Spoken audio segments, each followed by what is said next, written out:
Good afternoon, everyone, and thank you for joining us today. I'm Desi from Clean Air Partnership, and our guest speaker today is Aloma Dreher, a senior policy planner from Township of King, and I'll introduce her shortly. But first, I wanted to start with land acknowledgement. Clean Air Partnership is Toronto-based organization, and we acknowledge that the land on which we operate is the traditional territories of many nations, including the Mississaugas of the Credit, the Anishinaabe, the Chippewa, the Haudenosaunee, and the Wendat peoples, and now is home to many diverse First Nations, Inuit, and Métis peoples. In our efforts to be more meaningful when we do a land acknowledgement, we present short videos so we can learn something new about the Indigenous life and culture. So in the next 1 minute, we'll see this short video from Yao First Nations and their energy efficient housing. I'm from the Yale First Nation, and we've been living here since April 1st, 2017, and we really like the place. It's comfy, it's quiet, energy efficient like they said it would be. I mean, you're actually saving a little more money instead of paying so much in hydro or natural gas. There's no natural gas, it's all electricity. This is my first time living on my own reserve as well. I've met people I've never met before here. Yeah, it's kind of nice being like a little family here. I think we put several units down. We brought in, I think, 30 people back home so far. Their children are playing amongst each other. They do belong to a First Nation. They do belong to a culture. They do have language, and they have the opportunity to experience that and learn and grow from it. The mentorship program provides access to not only the knowledge that has been harnessed by experienced housing managers, but also gives them access to tools and templates that have been created across the board by other bands. We are helping those isolated bands raise the capacity of their housing department to meet the needs of their community. Housing is about the people that live in the houses. It feels really good to see people who are happy and content and comfortable. So quiet, especially as soon as you shut the doors and the windows, you don't hear nobody out here.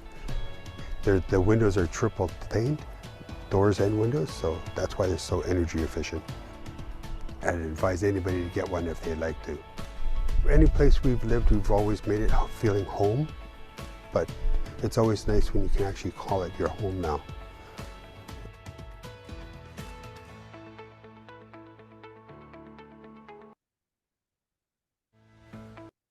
Thanks for watching. It's great to see projects like this. This was specifically for Passive House, but going in the right direction and connected with our topic of green development standards.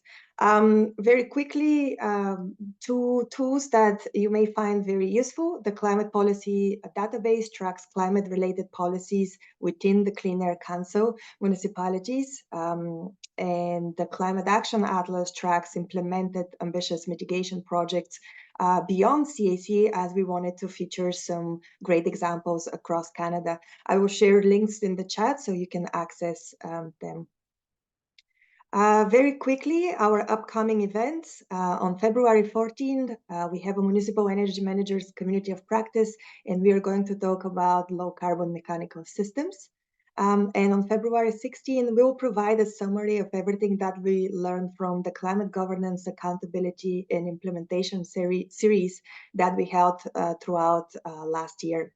The best way to stay in tune for what's coming up from Clean Air Partnership is by subscribing to our newsletter, and I will share a link to that in the chat shortly as well. But now, our guest speaker, Aloma, is a senior policy planner with the Township of King. She holds a master's degree in rural planning and development from the University of Guelph and is a member of the Ontario Professional Planners Institute and the Canadian Institute of Planners. Aloma has experience in both development and policy planning from both the private and public sector. She has been with King Township for over 5 years and has overseen the development of the township's green development standards since its inception in 2019. She also works on a number of other township policy projects, including the official plan review, comprehensive zoning bylaws, urban design guidelines, and neighborhood block plans. Thank you, Aloma, for being with us today, and you can take it away. Great, thank you. I'll just share my screen now and then we can get started with the presentation. And while you're doing this, I will invite everyone throughout the presentation, if you have questions, just put them in the Q&A box. And at the end of the presentation, we will be able to answer them. Depending on the time, we can also allow for some verbal questions as well. Great, thanks, Desi. So good afternoon, everyone. I'd like to thank Gabby and Desi and the Clean Air Partnership for the opportunity to share King's experience with developing the Green Development Standards Program. So as Desi said, my name is Aloma Dreyer, and I'm a Senior Policy Planner with the Township. So in today's presentation, I'll be going through the process that we took to prepare a Made in King Green Development Standards Program. So to begin, I'll go through a brief agenda on what I'll be talking about today. And so first I'll be going through the purpose of the presentation and provide a brief overview of King's context and structure. I'll then provide a summary of the policy framework that we used for the development of our green development standards before going into our current program and walking you through some of the challenges and opportunities that we faced in developing it. And then finally, I'll introduce our new Green Development Standards Program. It's currently in draft and called Thinking Green, and the next steps and timeline associated with that program before concluding the presentation and opening it up for any questions or comments. Okay, so the purpose of today's presentation is to go through King's experience in developing a Green Development Standards Program, including a review of the applicable policy framework and what we took into consideration in preparing the program. As I mentioned, I'll go through some of the challenges and opportunities that the program provides and an overview of the consultation process that we undertook in preparing our initial program before introducing our proposed new Green Development Standards Program. So Thinking Green, which is currently in draft, is proposed to expand upon and replace our current program and introduces a number of new metrics and a new structure. So just a little bit of information on King before I get into the rest of the presentation. So King is a lower tier municipality in York Region with a population of approximately 29,000 people. We're pretty centrally located in the GTA, just north of Vaughan and south of Bradford. We have Highway 400 running through the center of the township and service to the township on the Barrie GO line to King City. The township is predominantly rural, with the majority of the township being located within the Greenbelt and Oak Ridges Moraine, and the north portion of the township being within the Holland Marsh Specialty Crop area. In terms of our structure, we do have 6 wards, and we have 3 primary villages that hold the majority of our population and employment growth, being Schomberg, Nobleton, and King City. And we also have 7 hamlets scattered throughout the countryside, which are predominantly rural, but they have limited capacity for growth. The rest of the township, as I mentioned, is the protected countryside of the Greenbelt and the Oak Ridges Moraine Conservation Plan area, and is primarily prime agricultural land and natural heritage features. So for a bit more information on some of the other township initiatives, King did follow a number of other municipalities in declaring a climate emergency in 2019, and by setting targets for emission reductions with a target of a 45% emission reduction by 2030 and net zero by 2050. We also established an electric vehicle charging network in 2022 and are in the process of finalizing our Community Climate Change Action Plan. The township has also undertaken other initiatives to promote sustainable living and environmental protection, including obtaining bird-friendly city and Bee City certifications, undertaking a Monarch Pledge, establishing a Green Yards program, and a new King Environmental Action Team is launching this year. Moving on to the applicable policy framework, King has a number of provincial policy plans and documents that apply to lands across the township. So the policy context is different for each municipality, and I'll be speaking a little bit more to King specifically. But in addition to the Municipal Act and the Planning Act, were subject to the PPS, A Place to Grow, the Greenbelt Plan, Oak Ridges Marine Conservation Plan, and the York Region Official Plan, in addition to the township's Our King Official Plan and zoning bylaws. So all these plans have to be taken into consideration for any new policy project or development application in the township, and they've all been reviewed and considered in the preparation of our Green Development Standards program. So for the next few slides, I'll go through the policy framework that we used for developing our Green Development Standards. We considered that there were generally 4 levels in the policy framework, starting with where the municipalities have the authority for Green Development Standards programs, and then moving on to where the content for the programs come from. The 3rd level would then look at alignment and integration, and the 4th level is the implementation process, which is where the Green Development Standards program is actually developed. So the next few slides are more in-depth on the policies themselves and are a bit text heavy, so I'm sorry in advance, but I'll try to summarize the points and keep it a little bit brief. So the Planning Act provides the framework and legislative authority for municipalities to engage in land use planning. In carrying out the responsibilities under the Planning Act, municipalities must have regard for matters of provincial interest. Section 2 sets out these interests, a number of which relate directly to sustainable development and the development of healthy and safe communities. The Planning Act also provides powers for site plan control under Section 41, which still allows for the review of sustainable design elements, including matters related to building construction, where there's a bylaw as referred to in Section 97(1) of the Municipal Act, facilities for accessibility, and the mapping and conceptual design of a proposed building and its relationship to adjacent buildings, streets, and exterior areas. So currently, our Green Development Standards program only applies to site plan applications, but then through our Thinking Green draft, we are looking at expanding that to draft plan and subdivision, which does have a little bit of a different policy framework. In terms of the Municipal Act outlines the scope of municipal powers and allows municipalities to pass a bylaw respecting the economic, social, and environmental well-being of a municipality. So we haven't done so yet, but Section 97(1) of the Municipal Act allows the municipality to pass a bylaw related to the construction of buildings, respecting the protection or conservation of the environment. So we're currently looking at what specifically we can include in the scope of a Section 97(1) bylaw, and are considering bringing one forward when we update the program in the near future, once we've finalized our Thinking Green program. So the second stage in our policy framework looked at the content for Green Development Standards that's derived from provincial policy. So in addition to the content that we prepared based on Section 2 of the Planning Act, content can also be based on the policies of the PPS and other provincial plans.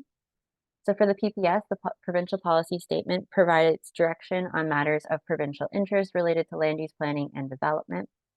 So as noted on one of the previous slides, all municipal land use decisions are to be consistent with the PPS. The PPS in turn identifies policy direction for a number of sustainable development measures that in turn can form content for your Green Development Standards. For example, the PPS identifies that planning authorities shall support energy conservation and efficiency, and in turn, our Green Development Standards program includes metrics for energy conservation and alternative energy generation. The direction related to sustainable resource management, active transportation, water conservation, and the protection of ecological processes can also form metrics for your Green Development Standards program. In terms of other provincial plans, for our green standards, we primarily looked at the Greenbelt Plan and the Oak Ridges Marine Conservation Plan. We did take A Place to Grow and the Lake Simcoe Protection Plan into consideration as well.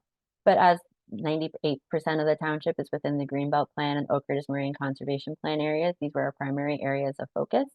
And we have incorporated some of the policies of these plans directly into our metrics and have considered other policies in their development as well. So our Green Development Standards include metrics that relate to specific requirements of these plans for lot disturbance and site alteration, as well as landform conservation areas and stormwater management. We've also recognized that the structured our metrics to recognize both the urban areas within the township and the more rural nature and countryside area of our township to make sure that we're encouraging sustainable development throughout and developing metrics that are appropriate for a variety of land uses. that can be applied to both ag-related and on-farm diversified uses, as well as in a more urban context to urban built forms. And then to ensure the alignment and integration of our green development standards, we looked at the policy framework for the York Region Official Plan and the Township's Official Plan. So our current Sustainable King program was prepared under the previous York Region Official Plan, but our proposed new program is being developed under the 2022 YROP. And the York Region Official Plan encourages the development of municipal green development standards and recognizes that the standards help to promote complete communities through their commitment to sustainability and climate change resiliency.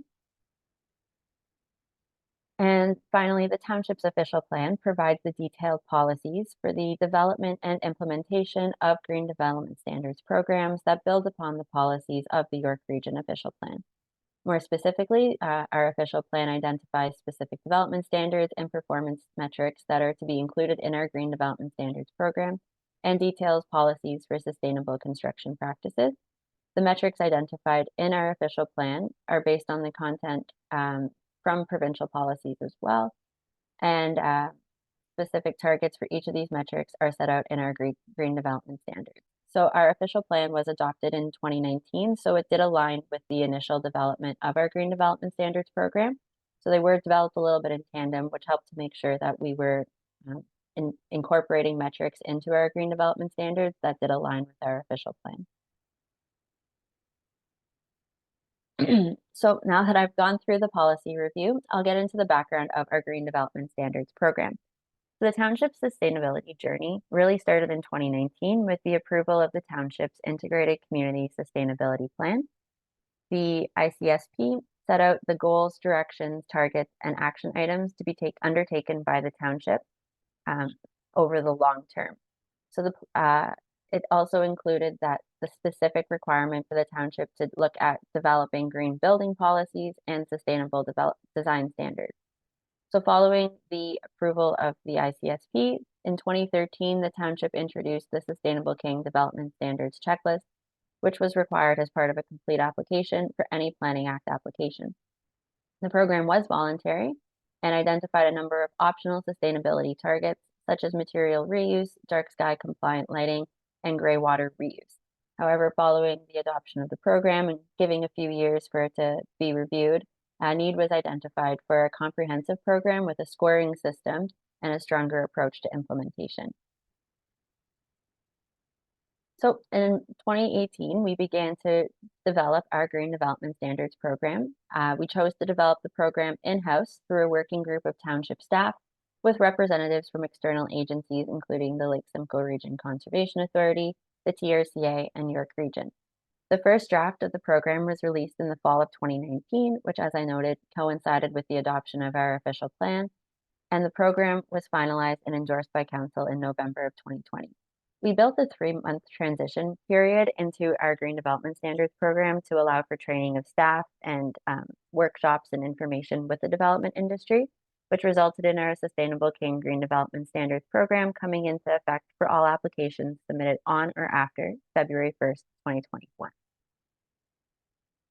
So overall, the purpose of Sustainable King is to expand upon the sustainability policies of our official plan and the ICSP, and to encourage sustainable development throughout the Township. Since it was our first foray into green development standards, we did keep the program small by just applying it to site plan applications, with the plan that we would revisit it after a few years to expand the program and look at where else it could apply. So getting into a bit of the structure of our program now. So as noted, the majority of our metrics were developed to align with the performance metrics set out in our official plan. And then we divided the metrics into 4 principles, being green infrastructure, natural environment, efficiency and conservation, and healthy communities. The metrics that we chose responded to the priorities of Council, particularly alternative energy and electric vehicle chargers, and we reviewed the programs of other municipalities to see where there were metrics that might be appropriate in the King context, and developed a number of metrics that are specific to our municipality and our local context. So moving on to the structure of the metrics. So each metric has 3 components or 3 targets. that are minimum target, level 1, and level 2, where the minimum target is required to be met and is generally reflective of building code or township policies. Level 1 and level 2 targets are generally optional. However, within each principle, at least one level 1 and one level 2 target must be achieved for a metric. And overall, the minimum number of points must be met. So within each of the four principal areas, there's about 8 metrics within each one.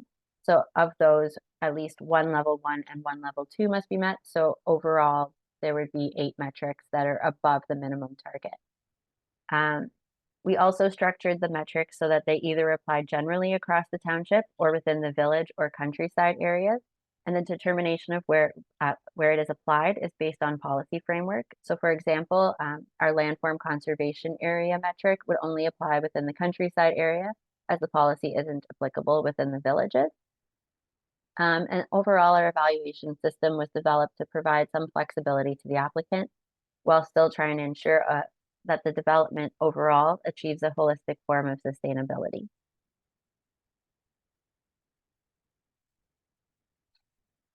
So in terms of the actual structure of the program, we have 3 documents that comprise Sustainable King, one being a guideline that outlines how the program works. It provides a breakdown of the submission process and some key definitions.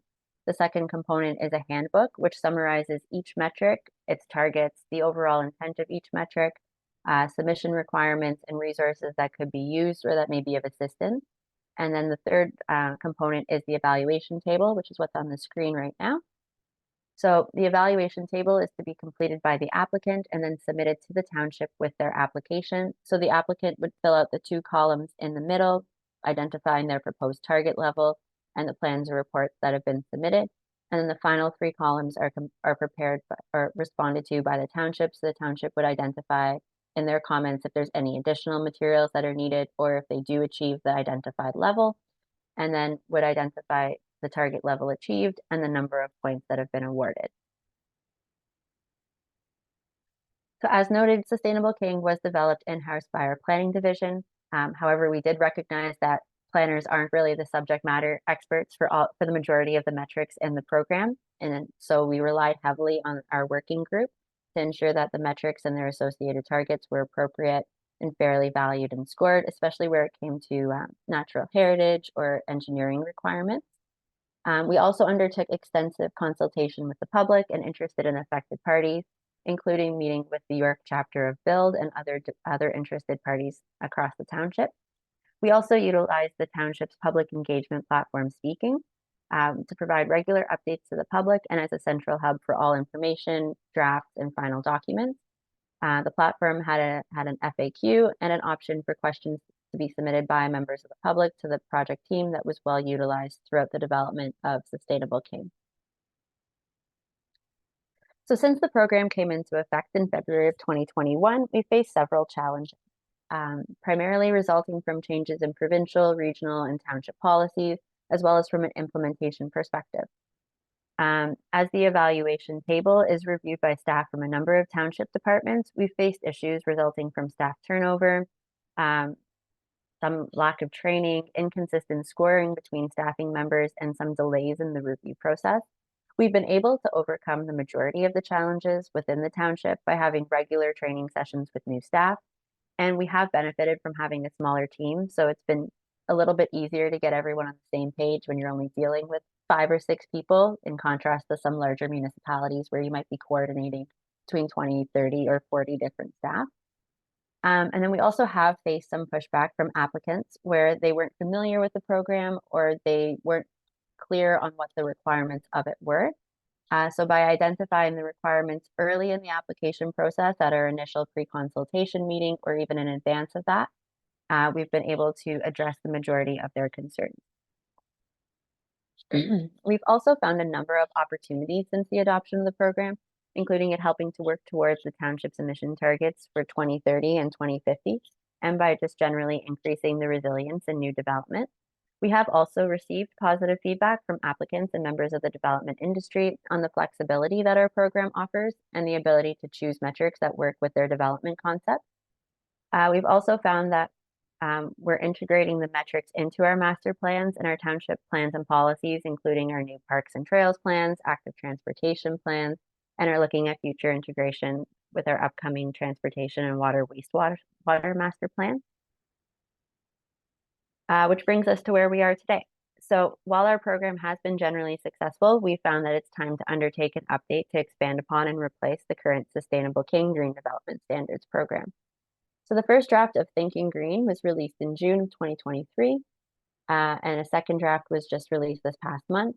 So Thinking Green is proposed to apply to applications for both draft plan of subdivision and for site plan, and introduces a new structure that hopefully will help with ease of use and a new format for the review and evaluation. So instead of 3 separate documents, we've structured the program as one comprehensive booklet that contains information on the purpose of the program, its structure, its overall use, and its implementation, followed by the metrics themselves and ending with the evaluation tables and a more comprehensive glossary.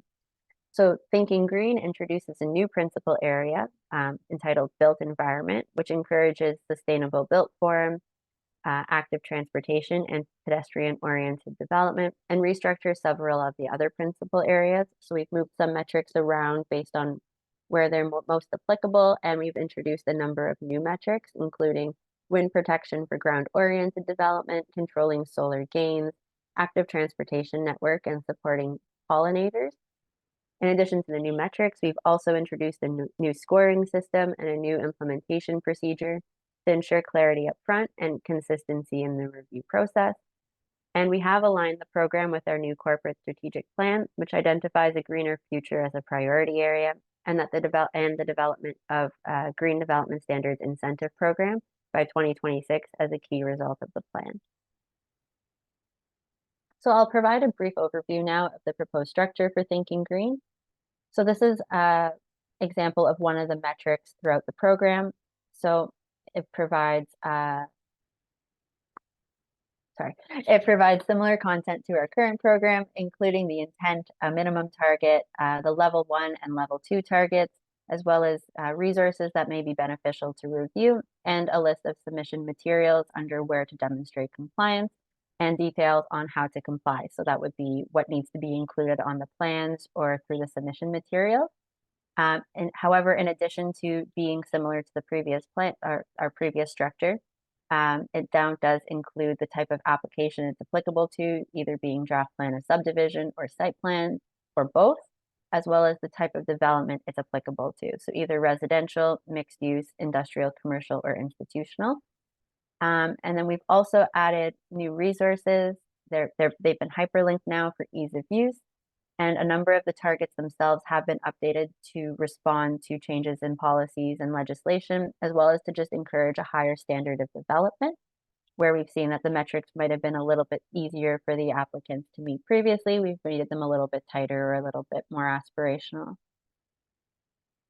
And then for the evaluation, this is our new proposed submission table. So we've simplified the structure with one page applying to each of the 5 principal areas rather than a longer booklet. It is also structured like a checklist, with the applicant checking off their proposed sustainability target and confirming the plans and materials that they've submitted by checking them off as well.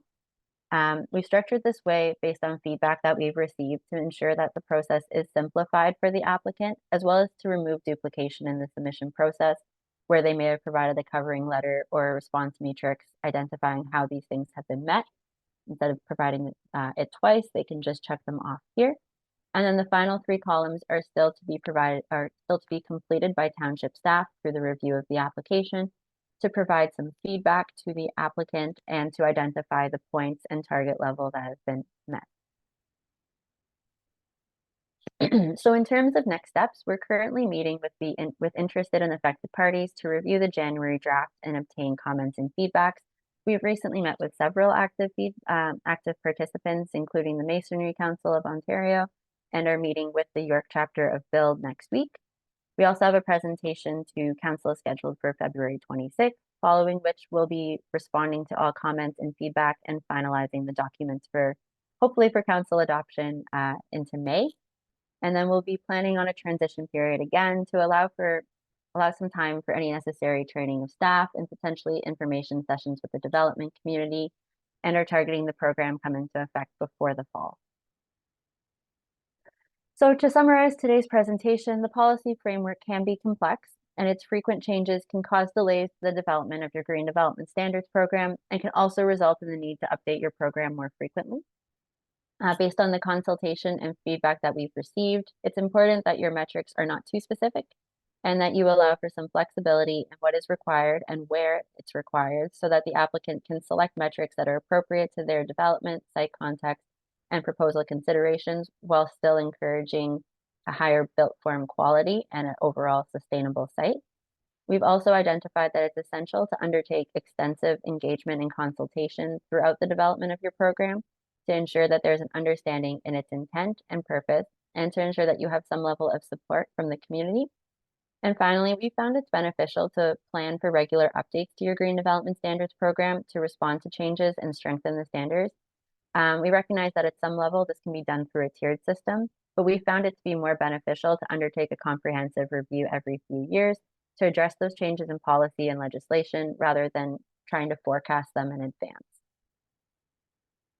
So that concludes my presentation. Again, thank you to Gabby, Desi, and the Clean Air Partnership for the opportunity to share King's story. I hope you found parts of it to be interesting and helpful.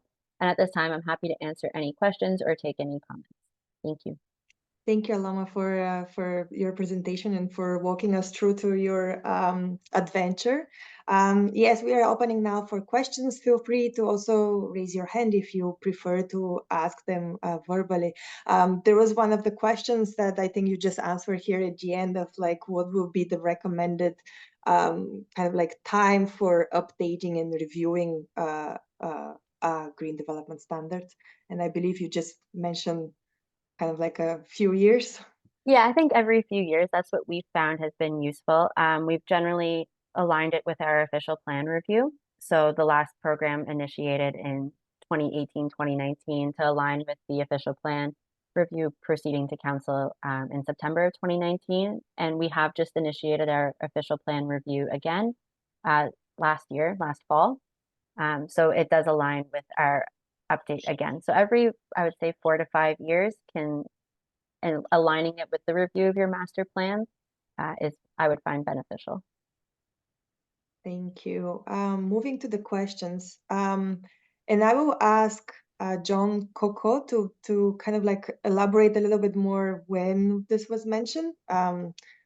The question he was asking is like that you mentioned about flexibility, but I'm not sure at what point was that. So John, if you can just I think I can answer that. Oh, okay, yeah. So in terms of flexibility, so some municipalities or some green development standards programs have a baseline where you're required to meet all the metrics of the program, or like it's like a one size fits all kind of approach. What we've done with our program is that the minimum targets are required, but the minimum targets are generally in alignment with the building code or policies, so they generally be required anyways. There's a few that go above. But then we provide the flexibility of you pick the metrics that you want to achieve for level 1 or level 2. So we're not mandating that you build your building to passive house or that you implement a gray water reuse system. If that's appropriate for your site, then great, that can be the metric that you choose to do a level 1 or a level 2. But we're not mandating that you meet all of the metrics or even a large number of them. You can choose the ones that are applicable to your site. And I guess to expand a little bit more on that, so we've had a number of proposals for like ag-related uses, and they've done alternative energy generation as an on-farm diversified use. So they're supporting their site and their businesses, but they're also meeting some of our metrics. So that was appropriate for them, whereas some of the built form metrics might not be as appropriate given their more rural context. So we build a little bit of flexibility into that to recognize the different site constraints and locations throughout the township. Right. No, thanks so much for answering this question. The next one is from Rebecca. What was the balance of consulting interested parties, such as conservation groups, developers, and building associations versus the general public, and how much interaction did you get from the general public? Yeah, so In terms of conservation groups, for conservation authorities, they formed part of our technical advisory committee and our working group. So we consulted with them throughout the entire process, and they played a large hand in the development of the program itself. For conservation groups that are more like a private organization, we did have some participation at our council meetings from them, as well as comments submitted, and we worked with them through that. But there was no request for a specific meeting. From the development industry, it was primarily through build. However, we did have several individual stakeholder meetings where requested or where we felt it was beneficial to go into further conversation. And then we do have a very active public in King. We have a lot of residents who are very climate change and sustainability oriented and want to ensure that the protection of our natural heritage system and our like the Oak Ridges Moraine and the Greenbelt are maintained. So we did have meetings with members of the public. We had good conversations at our council meetings and a good uptake in our question portal on our speaking public engagement page throughout the development of the program. So there was quite a bit of feedback with the general public in addition to the development industry. Thanks. Next question is from Beth. I believe you answered it in the question, but can you elaborate a little bit more on the which are the mandatory requirements exceeding the Ontario Building Code for consultation standards? Yeah, Construction so standards. the majority of them, I'd say about 90%, align with building code or township policies, zoning bylaws, provincial policy. There's about 10% that do go above. I think it's our alternative energy and our primarily alternative energy and electric vehicle chargers, where council has provided direction for the Green Development Standards program to go above the building code requirement. So, for example, for residential developments, we've received direction that all homes be constructed to be solar ready. So the minimum target of our Green Development Standards program reflects that, where the building code isn't quite at that level yet. Same with having the infrastructure in place for all new homes to be connected to an electric vehicle charger. Right. And I think kind of like connected to that question, is it in the checklist that you was in one of your slides, it says an NA beside the minimum target. Does that mean that you have to meet level 1, or could you skip that metric? So you can skip that metric. So some of them, they're just aspirational in nature. There is no minimum target.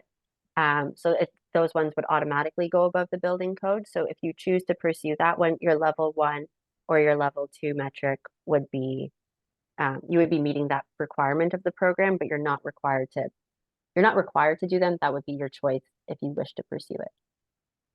Right. But also just to confirm, you must meet one of the level 1 and one of the level 2. Across each of the principles. Correct, yes. The next question is from Janine. Do you have a group of staff that does the review of the development submissions, the Green Development Standard checklist, and which specializations are part of the review? Yeah, so King is small. So when we have at the bottom of our metric, like development engineering, it's one person. Or when we have like our sustainability team, it's maybe 2 people. So when it comes to the review of any development application, it's generally the same people across the township that are undertaking the review. So in terms of specialization, each metric identifies at the bottom who would be reviewing or which team would be reviewing. So it's generally our development planners, where it's a zoning or a planning requirement, or it's based on a policy in our official plan. In our community services department, we have a sustainability outreach team that does our climate change initiatives and our sustainability initiatives. So they are part of the review process. And then in our public works department, we have our development engineers, as well as, depending on the metric and what's being proposed, we have our what would they be called? Kind of like our capital team. So they would do like more of the stormwater management review. And then because we do have a smaller engineering team, we have a contract with an external engineering company that we do the peer reviews through.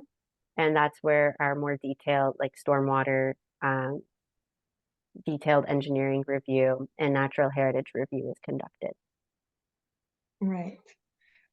Thank you. Moving on to the next question, which is from Nael. Some challenges with implementing green standards has often been enforcement and compliance at the building permit stage, where both building officials and inspectors and planning staff involved in the development of the green development standards. Yeah, so the manager of development planning and the chief building official are both on our working group. So all the metrics and the program have been reviewed and are accepted and in implementation by our building team. So generally, as part of our implementation, we build the requirements into the site plan agreement, and moving forward, they're proposed to be built into the draft plan conditions and then the corresponding subdivision agreement. So when our building inspectors go out, they review the site plan agreement and the conditions of the site plan agreement as part of their building permit application. So they undertake that review for us and ensure compliance. And just to elaborate on that, is there any methods established to verify the building that the building meets the planned green development standards metrics after the development? Yes. So for the majority of them, we have been going out at occupancy to identify. Like the planner assigned to the file and the building inspector would go out together to identify what's been completed and what still needs to be completed. A few of them require like plans and submissions to be made a few years after the implementation of the green development standards. So for example, where there's like tree plantings or landscaping requirements as part of them achieving a level 1 or a level 2 metric, the site plan condition would identify that the plantings have to survive 2 years before they would receive their security back associated with that metric. So following the completion of the 2 years or the 2 winters, they generally would submit additional information to the township in order to obtain that security. So generally we take securities for the majority of the metrics, like even the electric vehicle chargers. So following the completion of the construction, we would go out and verify that the works have been done in order to have those securities released. Thank you. Next question. It's from Simon. In terms of securing political buy-in for what you've achieved so far, can you speak to any issues or concerns that may have been raised but overcome with the buy-in, political buy-in? Yeah, so our council, kind of like our residents, is very climate oriented. So there wasn't too much pushback from council. It was identified as a priority of council to have green development standards. So I'm probably not the best person to answer that question, but we did have a little bit of pushback in terms of some of the more built form oriented ones that we might be too far prescribing how their site is developed, like where the parking is located or how much of the site is allowed to be parking or paved, or where on the site the building is located from like a shadow perspective that maybe we're being too prescriptive. But in those cases, we've pointed back to other township policies like our urban design guidelines and like our parks plans to show that there are benefits to our guidelines. And it's been a lot of individual meetings with the counselors, walking them through the program. So I would say if you take the time to meet with them one-on-one and try to work through some of their concerns, it can be beneficial. But we have made tweaks to the program based on discussions from council. And so you have to still be flexible to some extent. All right, thank you. Next question is from Christine. In one of the slides, it showed that King's Green Development Standards is utilizing LEED silver or gold for building design, but they also allow fossil fuel-based equipment within the standard certification. How is phasing out of fossil fuels to achieve community greenhouse gas emission reduction targets being supported? So we have changed that a little bit in our new program, and that's part of what I mean by updating your program regularly to respond to changes in policies, legislation, understanding of some of the community priorities, like the movement away from fossil fuels. It's got things have changed over the last 5 years. So that metric in our new program does move away from LEED Silver. It provides it as an option because there are still a number of good components to LEED, but it's not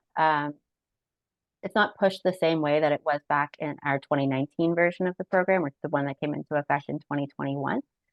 So I would say, yes, we have acknowledged that LEED Silver might not be the best, and that we should be moving away from fossil fuel production, but it's an option for the applicant. It's better for them to go through LEED than for them to do nothing on their site, or for them to not have any sustainable components. So we do identify that as one of the metrics in our new Thinking Green, but it's an option. It just recognizes a variety of third-party standards where our current program is more LEED oriented. So I would say that's partially why you need to undertake sort of like housekeeping amendments to your green standards every few years, so that you can respond to those changes and to changing priorities. We are encouraging alternative energy, and that's a higher priority of council. So they're also scored differently. There's different numbers of points awarded to different metrics. They're not all weighted equally. So alternative energy production is weighted higher than LEED energy would be. So that's kind of one of the other ways that we've tried to combat or steer people to alternative measures. Right. And kind of like a segue to the new question, which is from Trevor, of like, how do you take into new trends and technology as they come up? I think that's related with like the regular review, I guess, that you mentioned. Yeah. Like we've seen some municipalities where they have their tiered approach, and you build where you're going in 5 years at the time you create your initial program. And we found that it's more beneficial just to say, in 3 years, we're going to initiate another review of our program, because we don't know where we're going to be in 3 years. Maybe there's a new technology or a new standard, or maybe there'll be substantial changes to the building code or a national building code. So we want to make sure that we're flexible and ready to respond to those changes, and have the resources in place at the township that we can respond to those changes when they occur. If there's a substantial change and we want to respond to it sooner, there's nothing stopping us from opening up the program after like 2 or 3 years to respond to those substantial changes. Or we have the option to work with it, but recognizing that we are planning to undertake a review to make sure that we're still up to date and relevant. And in terms of changes, we do try to align, like I said, our program with changes to our master plans. So right now we're working on the transportation master plan, our official plan review, our parks plan update, and our water wastewater master plan.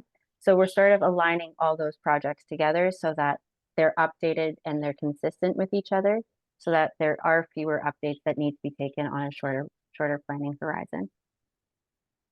Thank you, Lama. A few more questions. Sorry, Yeah. I know that this No, is that's good. this I is should a have lot. gone with a longer presentation, but No, but this is great. It's like the yeah. best part is when Mhm. you'll be able to answer all of the questions. The next one is like, just to confirm that when the applicant says not applicable to any of the metrics, do they have to justify why that metric was not applicable? So it depends. So our site plan control bylaw applies to a variety of types of development, but it could be that you're just going through site plan control for a parking lot. So when we've had applications go through for like a parking lot, parking area, accessory building, it might not be as comprehensive as a full site redevelopment.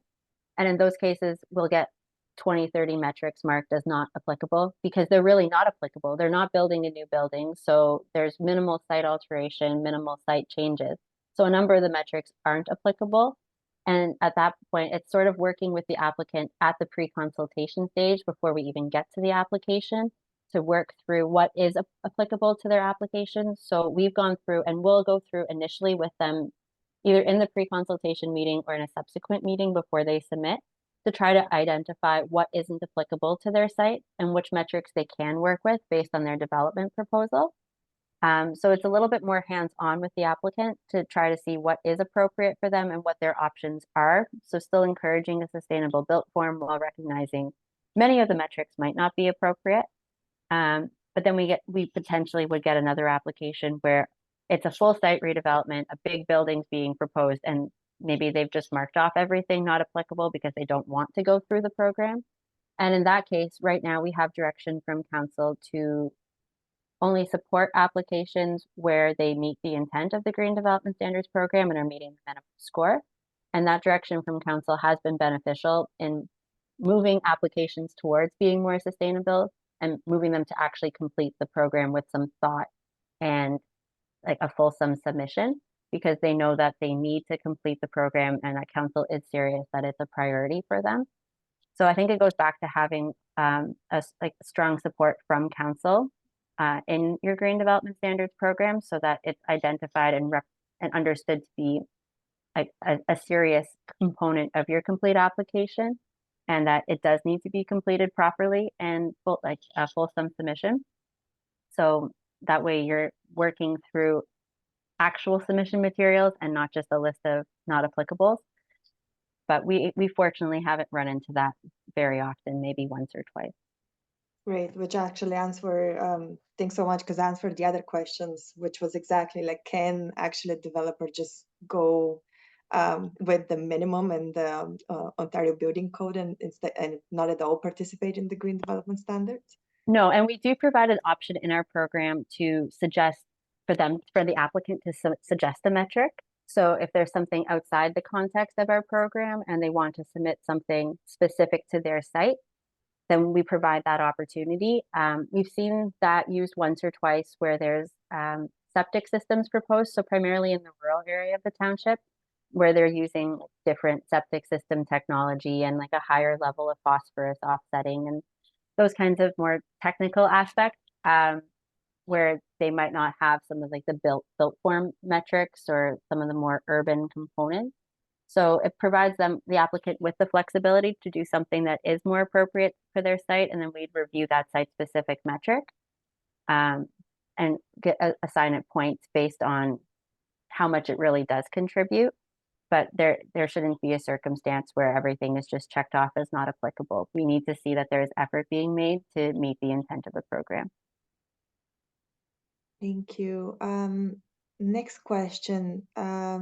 You mentioned that you're exploring a Section 97 bylaw. What benefit do you see in applying such a bylaw? What would be in the focus? So what we're trying to see how much we can really include there, and we're working with our legal team to see if it really is beneficial enough to undertake. But from what we've seen so far, it might help with some of the legitimacy of your Green Development Standards program, just reconfirming that there are, like under the Municipal Act, that you can require the green roofs and some additional sustainability metrics. So we don't see a harm in passing a bylaw under Section 97(1) because it would work together with your Green Development Standards program. But it really depends on the priorities of your community and whether or not they can be included in the Section 97 bylaw. So I think they're still kind of optional, but it depends on your local context. But it's something we'll likely be doing concurrent with our new program. Great. A few more questions. For the electric vehicles and solar connections part of the metrics, would your general zoning staff verify for them? Yep. So our zoning staff are located within our planning department. So I think maybe you might run into some issues depending on how your organization is structured. But our zoning staff are generally our planner ones as well. So they're the ones undertaking the review of the development application, or they're a zoning examiner who sits immediately next to a planner. So there's a lot of interconnection in King's team. So the zoning examiners work directly with the planners, with the manager of planning, and with the green development standards. So they do undertake that review to some extent as part of their building permit application review. But if it was just part of the site plan application or the draft plan of subdivision application, it wouldn't be circulated to them. It would only be at the building permit stage. Right, which kind of like segues to the other question, which was like, how important is the collaboration between different departments? Oh, so important. No, that's your biggest part. That's the biggest part in having a successful green development standards program is to have that collaboration and understanding across the township or across your municipality. Like that was the first thing we did when we initiated the program at the end of 2018 was to establish a working group. And the working group had participants from every single department, whether they had any involvement in the green standards or not, so that there was an increase in awareness across the township, that it was identified as a priority for all staff. And that's where I think, again, your council buy-in comes in. So it has to be kind of a collective effort if you want it to be successfully developed and implemented. So it comes from council at the top. You need buy-in at the director, senior leadership team level to allow for staff to have the time to put together the working group and for all the representatives to be there. And then you need to work with staff frequently and across the board, across your municipality to ensure that there's an understanding. And we found that having each department develop metrics specific to them or put forward the ideas helped to really boost the collaboration rather than it being pushed by planning. So like working with the engineers to say, well, what are your issues? Where do you see sustainability? Kind of providing them the list from the toolkit as sort of a starting point, and then expanding beyond there, looking at what's appropriate to King, what have they seen through past development applications. So it's the collaboration is a really big piece in order to make it successful. And kind of like in a similar sense, any tips for the collaboration that was needed with developers? Start early and just push ahead or just keep going, like work with them frequently. And we haven't had a lot of pushback. The pushback is primarily related to cost, the upfront costs of undertaking some of the sustainable built form components, or that they might not get their money back from building this way, because it saves costs for the future owner, but it might not save costs for the builder up front. And it might increase the cost of the building, and that might increase housing costs. So that's kind of where it spirals to. So it's been working with them to try to see, well, what's appropriate, lining them up with any grant opportunities, working with some of the specific applicants, like once they get to the application process. But in terms of the development of the program, trying to hear their concerns up front and work with them. So we've been presenting to build almost once a year since 2018. And just keeping them in the loop on our updates and where we think we're going, meeting with some of the key builders or representatives in King so that their voices are heard and we can understand some of their concerns. Like we have heard them on some of the incentive opportunities, whether they're financial or time-based. And as part of our corporate strategic plan, we've identified the need to develop an incentive program by 2026. So that's something that we're looking at launching in the fall following the New Thinking Green program. So we'd be looking to finish the program now in 2024 and then build on an addendum or an appendix to it in 2026 that outlines incentive opportunities. So that's kind of our next step moving forward from here to address their concerns. Thanks. Yeah. And just to confirm here, the last question, I believe. Is the green development standards applied to individual homes? So sort of. So it would apply to individual homes through a draft plan and subdivision application. Our initial plan for the program, the initial expansion that we were contemplating a few years ago, was to single detached dwellings as a whole, because our official plan calls for site plan control to be utilized within our established neighborhoods and hamlet residential designations. But Bill 23 changed where site plan control can be applied and the definition of development. So where a parcel of land would have fewer than 10 units, site plan control can't be applied. So that put a pause on our update to the program in 2022, because we had to look at, well, if we're not doing individual homes through a site plan application, how can we best address new development? And how can we best apply our green standards to new development? And we'd always intended to expand to subdivisions, so we just started that right away. And that's how we ended up with our initial June draft last year. But no, since we can't apply site plan control to individual dwellings, and there's really no mechanism other than that to require or to ensure that the metrics are made, because there's no real agreement process. It wouldn't apply to just a demo rebuild or a new house in our villages. Right. Yeah. We thank you very much, Aloma. I think we are at the end of our webinar, and this was, I know that you got a lot of questions there. No, they were great questions. But yes, thank you very much. That shows that it is a topic that shows a lot of interest. Thanks everyone who joined us, and thank you very much for your questions. Thanks, Aloma, for leading us through King Township journey and also answering all these questions.